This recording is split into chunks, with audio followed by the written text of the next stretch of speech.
Shalom Aleichem, everyone. This is a guide how to get to the Kevarim of the Kadesh area, including Rabbi Yossi Mimilchia, Barak ben Avinoam and his father Avinoam, Devorah Hanaviah, Deborah the prophetess, Kever Hakeni and his wife Yael, as well as the Shvatim, the tribes Naphtali ben Yaakov and Asher ben Yaakov. So we're starting off going north on Highway 886 past Ramot Naftali. You're going to see the sign that you're coming up on Somet Yesha, the Yesha Junction. And here's another sign you'll see. And here is the actual T intersection with Highway 889. Now, right before this on your right-hand side, you'll see this little open dirt area with the barbed wire going around it. Now, when you're at that T, you're going to want to go to the right, take a right turn, and on your right side, you'll see a bus stop here. Right after that bus stop, you'll see a little dirt path going off to the right. That's part of a national trail. So turn off onto that path. There's a fence there with a little entrance you can squeeze through.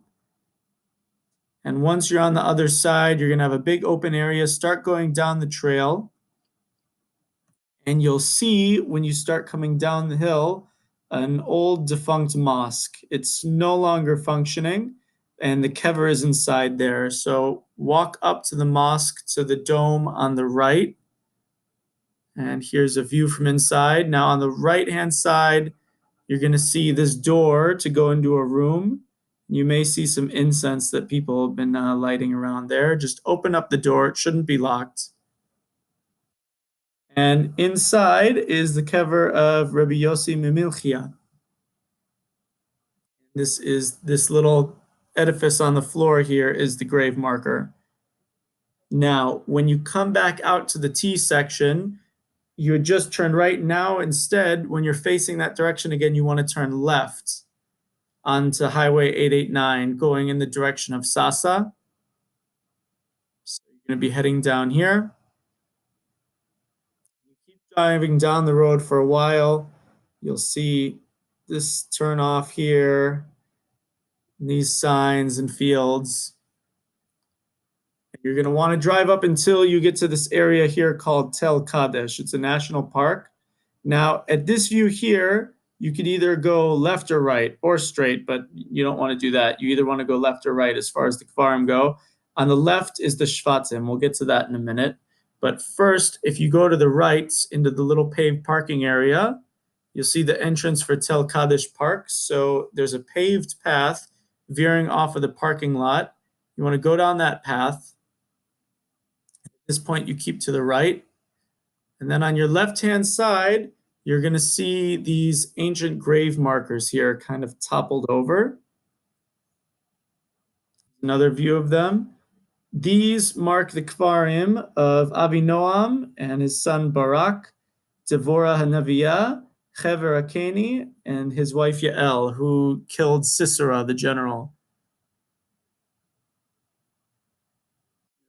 Now, if you keep going down that path, you're going to come around to the left and see these bricks here. That's the remnants of an ancient wall. And you can even kind of see running in a rectangular shape the foundations for the rest of this building. Now this is the Beit Midrash of Yehoshua ben Nun. And like I said, you can see the rectangular foundation of the whole building, but this segment you're looking at right here is the only remaining section of any of the walls. So this was actually from the entrance. You can even see sections of pillars from the building that have since fallen over.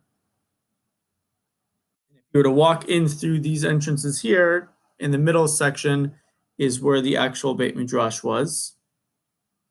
Now, if you go back out to the entrance to the parking area, here across the street, you'll see a little path. Go through the entrance in the fence here, and you'll see a mound of rocks. So you go in through the next fence, those rocks, and there's two blue-colored stones in those mound of rocks, and that marks off the Kvarim of the Shvatim, Naphtali ben Yaakov and Asher ben Yaakov.